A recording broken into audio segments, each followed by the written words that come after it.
ميم صاد كتاب أنزل إليك فلا يكن في صدرك حرج منه لتنذر به وذكرى للمؤمنین۔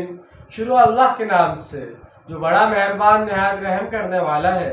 یہ ہر مقطعات ہیں اور جیسا کہ پہلے بھی بیان ہو چکا ہے، حرف مقطعات کا حقیقی اور یقینی مفہوم کسی کو معلوم نہیں، اور یہ کہ ان تمام حروف کے مفاہیم اور مطالب اللہ اور اس کے رسول صلی اللہ علیہ وسلم کے درمیان راز کا درجہ رکھتے ہیں۔ یہ کتاب ہے نبی صلی اللہ علیہ وسلم جو آپ پر نازل کی گئی ہے، تو نہیں ہونی چاہیے آپ کے دل میں کچھ تنگی اس کی وجہ سے۔ یہ تو اس لیے ہے تاکہ اس کے ذریعے سے آپ صلی اللہ علیہ وسلم خبردار کریں، اور یہ یاد دہانی ہے اہل ایمان کے لیے۔ رسول اللہ صلی اللہ علیہ وسلم دعوت کے لیے ہر ممکن طریقہ استعمال کر رہے تھے، مگر آپ صلی اللہ علیہ وسلم